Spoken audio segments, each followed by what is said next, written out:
Hi guys, good morning and welcome back once again to The Edward. I'm your host Eddie, and in today's video I will be discussing what I thought of that great and surprisingly heartbreaking season premiere of season 4 of Star Trek Discovery, which dropped today on Paramount Plus, ushering in a new season. Now, before I get into all of that, of course, please be warned, if you're not caught up on Star Trek Discovery by the end of season 3, or maybe you have seen season 3 and you just haven't seen the season 4 premiere yet, the newest episode, you do not want to keep watching or listening, as I will be discussing spoilers, and I mean spoilers, especially with that shocking ending. So you have been warned. That being said, let's dive right back into it.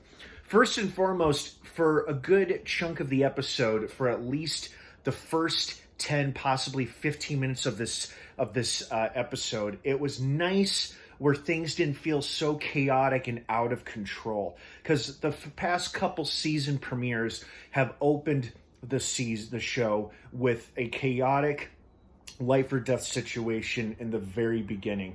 The life or death situation doesn't start didn't happen in this episode until like the second and then third and final act is when it all, took off. The opening of this episode, which I really loved with those awesome butterfly alien people, whatever they were, and them, it was hilarious, them mistaking Grudge the cat as a captured or kidnapped monarch because they both referred to her as a queen, and they took great offense and wanted to save the cat. That was hilarious. I loved that. Also, just cool special effects too, with the glow-in-the-dark butterflies, and then how they all formed to help the butterfly alien people fly as well.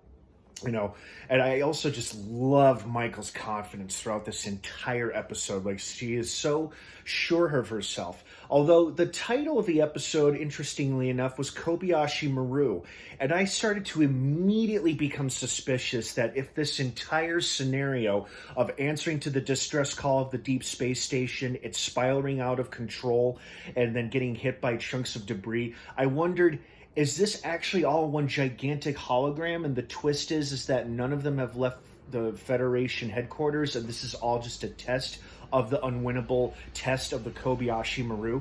But then it turns out it wasn't, and this all really did happen. They were just referring to the Kobayashi Maru after the fact, after that deep space commander, unfortunately, was one of the few casualties of this whole incident, and how the Federation president herself was reminding Michael that somebody with a pathological need to save everyone may not necessarily make a great commander. And despite Michael's undeniable acts of bravery throughout the series, as the Federation president herself noted, it isn't the most ideal situation to have somebody in a command position or in charge of other people's lives when they've got a pathological need to save everyone.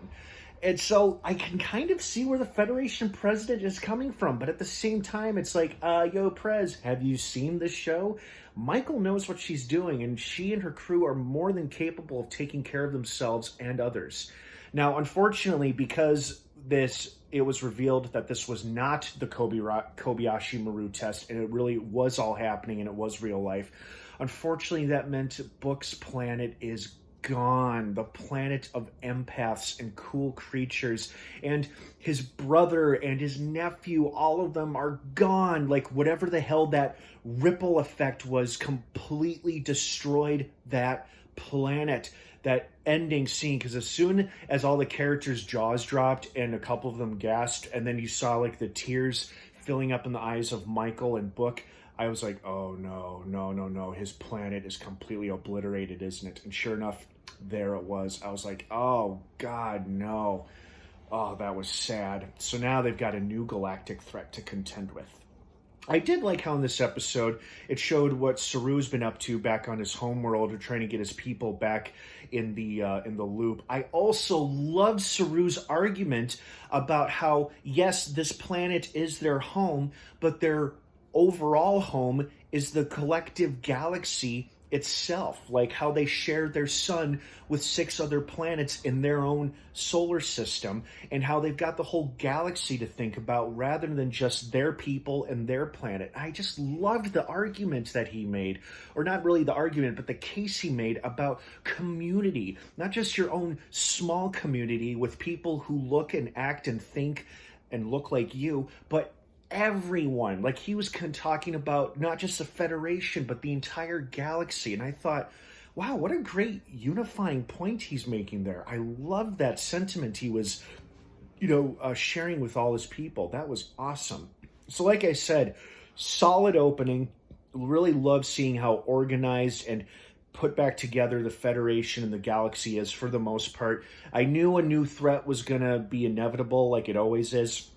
Not sure what it is yet, but I do like how things felt somewhat normal for a good chunk of this episode before the shit hit the fan. I also thought it was really funny how that ill-fated Deep Space Station commander tried to correctly use the term shit show, and all the humans reassured him that, yeah, he said it correctly. So that was pretty funny. There were some funny moments throughout this pretty somber and pretty exciting season opener. So I'd say a pretty solid season opener overall. It's great seeing all of our characters back at it again. Everybody is just kicking ass in their respective positions and duties.